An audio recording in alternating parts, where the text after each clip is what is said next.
he handles himself in the morning. It's just like for every other man. The fantasy is the distance, the reluctance, the reticence, the otherness. The fantasy is the uncleanness. So getting up gets to be a problem for a sensitive person like him. The problem is to run that gauntlet again. Remove the problem. Remove the gauntlet. Remove the run. Remove is to. Remove the. Remove that. Be this. Make this whatever. He lights the motel room with a slightly blue body light. When he is alone, he forgets sometimes to walk. He just moves. Sometimes they touch, sometimes they don't, and everything in between. As sometimes he forgets to come out and talk with thinking, and just thinks, or just talks. Especially, I think, it happens in those rooms. Who knows why? The way it disconnects from what's just outside is predictable, is it not so? It never stops being a mystery. We have talked about it. When he says hello, you hear a long whining sound, which is his voice and hello. It is as different from whatever, the way one might remember, as a sound a cat would make. He is not unusual in this, I think. He is absolutely uninhabitable. A thankless star.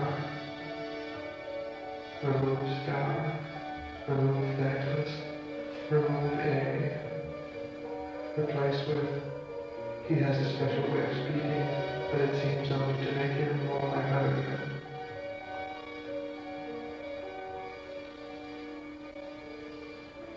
This is one place, and here every kid is armed. So where are you going? Front. Only sometimes we don't see the guns. Sometimes yes, sometimes no. The town and always references to down out. Down from Des Moines, up from somewhere, missed by chance, didn't even see it, thought it was a threat to house and home. Why don't you come to the big town? No thanks. Looking back. Didn't get the up and down part. How could I have missed it?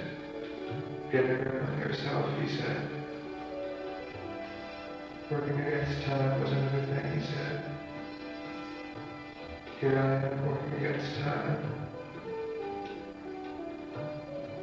The pencil fairly flew as he made out his simple requests for breakfast.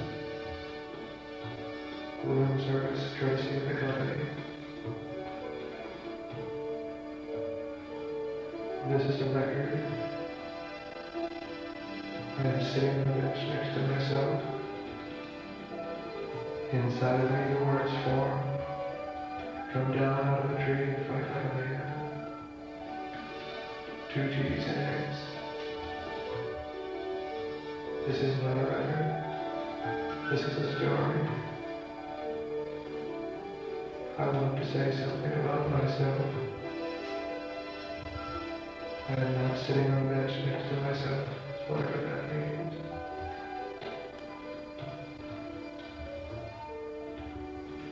I am a city of habits. I am completely normal in every way. I recognize superstition in every form. The anger of the words makes me dream of myself. I imagine there are 2 men on the bench. The exchange between them will not be seen. They will not put it forth to be seen. And if I make something of the situation to show a difference between the 2 men, the difference will distract the true onlooker. the film Fog, you know? One sheet of fogs. And add a dish of prunes and herring seasoning. The men are in the park in the small Midwestern town.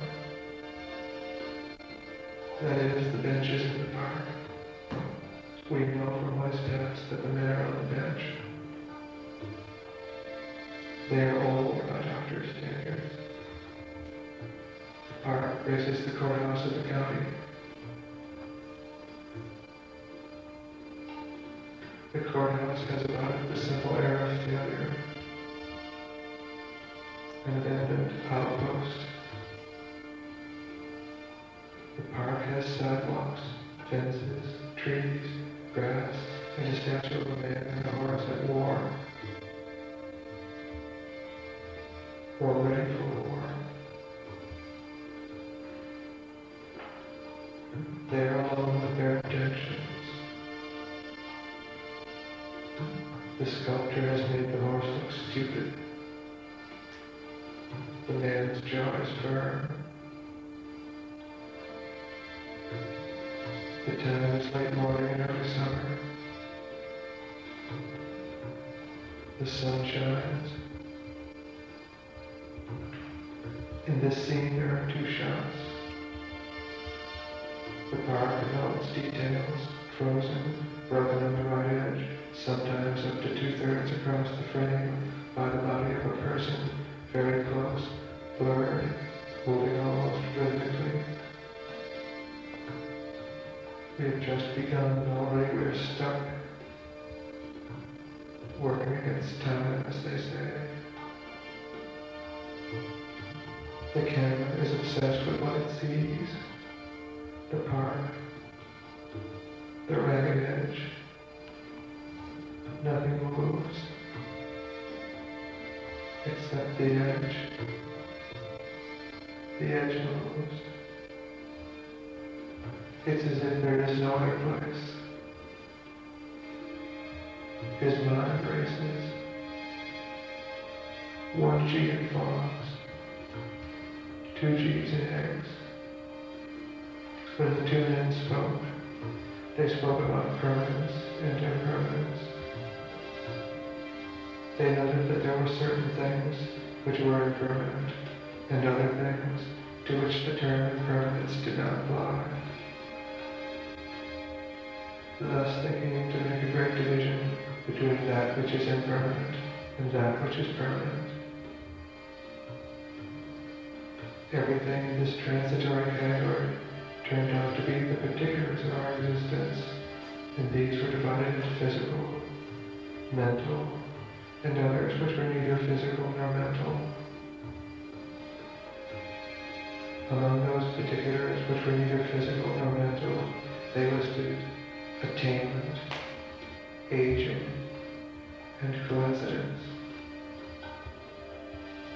On the permanent side of this great division of reality was a notion they referred to as space, and by that term they meant neither conceptual space nor space as given by our senses.